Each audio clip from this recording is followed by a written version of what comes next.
I needed some new gear to outfit a router table that I just built. It's a custom benchtop router table, but despite its small size, I wanted it to feel really rugged and have a nice sturdy aluminum extruded fence. So, it's always a question, what gear do you go with? And I found stuff from Oskool. It's a new name brand to me, but I wanted to check it out. So let's get a router installed and see how it does.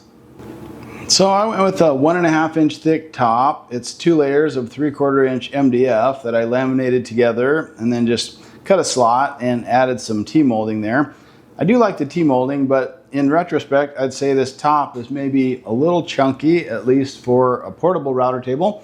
Might be a perfect fit for a stationary table. But the other portable router tables I made, I went with just a 1 inch thick top. That worked perfect. I would say though, don't use just a single layer of 3/4 inch MDF or plywood, because by the time you go and route slots for your T-track, you just won't have enough strength or enough room to drive those screws. So 1 inch minimum on that. So the things I needed to complete this project were the T-track, the router lift, and then the fence assembly. And I'll touch on all of those, but I want to start with the router lift. It has corner screws, which are very typical. My table was set up with 1/4 by 20 threaded inserts, and so that worked fine for me. There's twist lock inserts here that come in a few different sizes, and there's a wrench to help you get those in and out. Kind of a chrome starter pin here, and that can be located on either side of the opening, here or here, so that's kind of handy. And there's even a little spot on the fence, if you go with this Oskool fence, that they'll kind of store that for you when not in use. But I like the fact that you can just raise and lower this quite easily from the top side, and then that same wrench will help you lock things up. But let's go ahead and get a Bosch 1617 installed so we can start testing this lift. I've already started leveling things out with these set screws that are installed around the plate, and there's also some plate snuggers too, here, here, and here. And that's just in case your opening comes out a little bit too wide. Mine's a good fit, but if needed, you can tighten those up just to get a good friction fit in your table. We'll pull those corner screws out and mount up the router. Well, if this router table topic is going in the right direction for you personally, do me a favor and give me a quick thumbs up on this topic and consider subscribing to the channel. That's a pretty nice looking lift. It's very sturdy. Let's get a better look at it from underneath. So here's that threaded mechanism that controls your height, and the thread pitch on that gives you 20 threads per inch, so 20 cranks to raise it an inch, or a 0.05 increment per turn. And then a better look on these plate snuggers. So they're kind of eccentric cams there that'll snug things up in the opening. But just look at the amount of metal they give you on this. This is a very sturdy looking lift.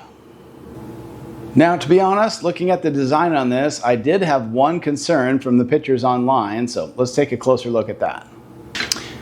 Now, when I first looked at this knurled knob, I was concerned that that might not do a good job of holding the router in, and I really wanted to sleep well at night knowing that my router wasn't going to shift slightly up or down, but I had it all wrong. This is actually just a temporary device to snug things up as you position your router. And then there's 4 set screws here, and that's what actually securely holds your router in place. So once I learned that that knurled knob was just to tighten things up initially and the set screws actually did the work, I felt much better about that.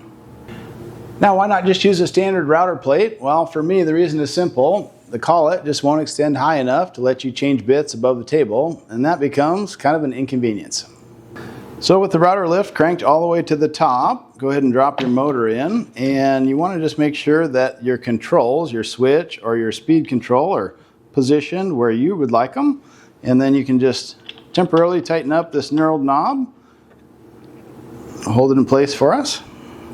Then just inspect the top side and make sure that's going to raise the collet high enough for your kind of bit changes without bent wrenches, and if it looks good, we'll go ahead and snug up those set screws. Now we've got 4 of those to tighten up.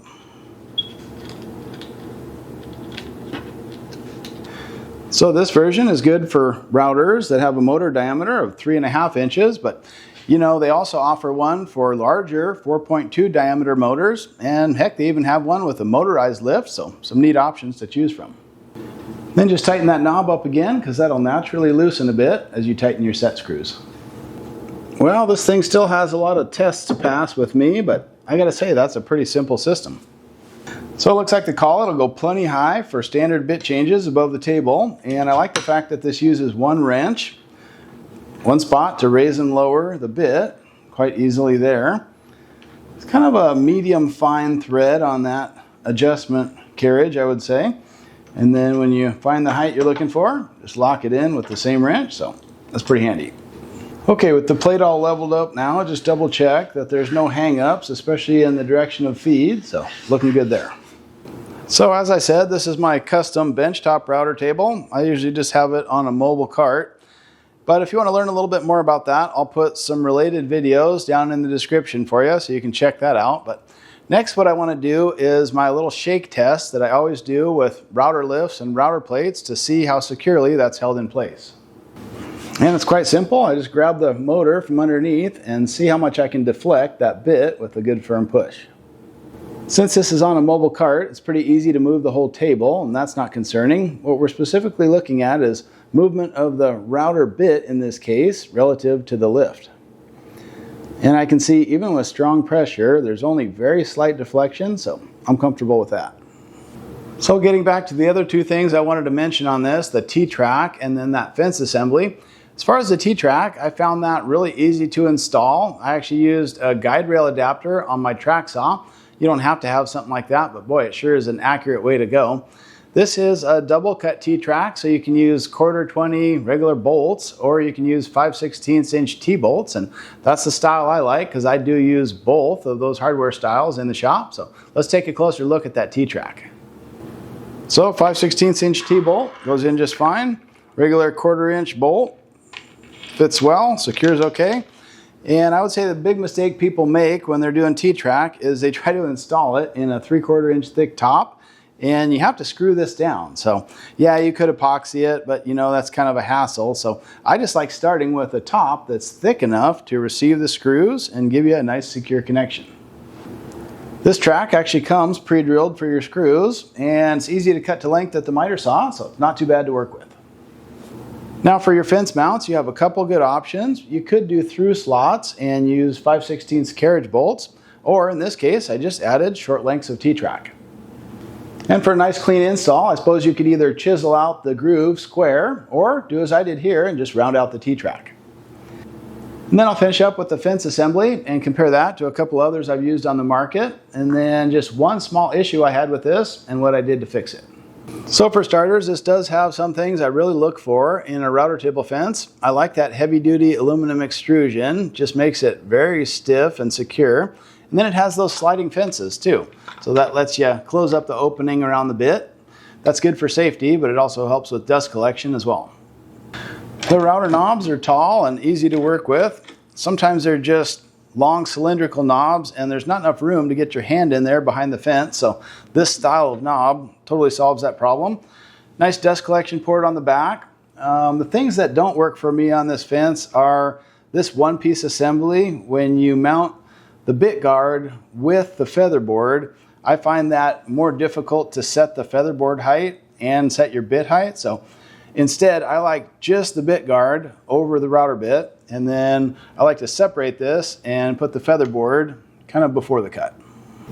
Now the bolts that come with the fence are a little bit too long to run those separately, but luckily all you need is a pair of regular 1/4x20 bolts, and you can mount that guard any way you want. So that's more versatile than you think if you just add a couple bits of your own hardware. And then the stop block is basic but functional, but it does come with these spacers, so even if the stop block is tightened on there, you can still loosen the knobs in the back and adjust your fence.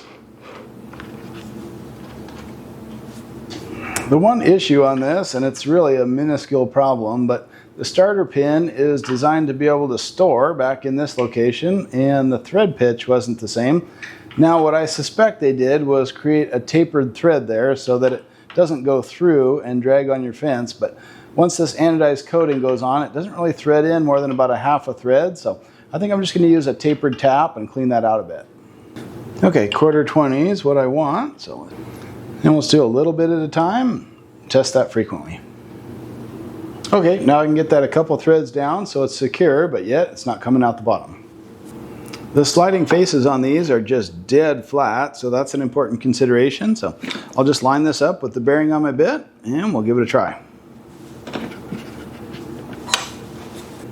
The dust port is universal. It'll accept a 2 1/4 inch fitting on the inside or a 2 1/2 inch flex hose on the outside diameter.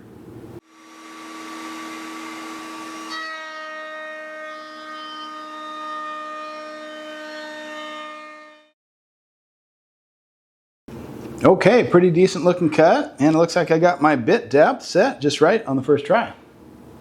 Okay, so after using my router table setup for a little bit now, I'm really happy with the fence. I think that's a heavy duty, solid extruded fence, and I've actually made my own router table fences in the past, and for the price of this thing, I think it's about a break even compared to just materials and hardware that you would source on your own, so I think it's a really good value too.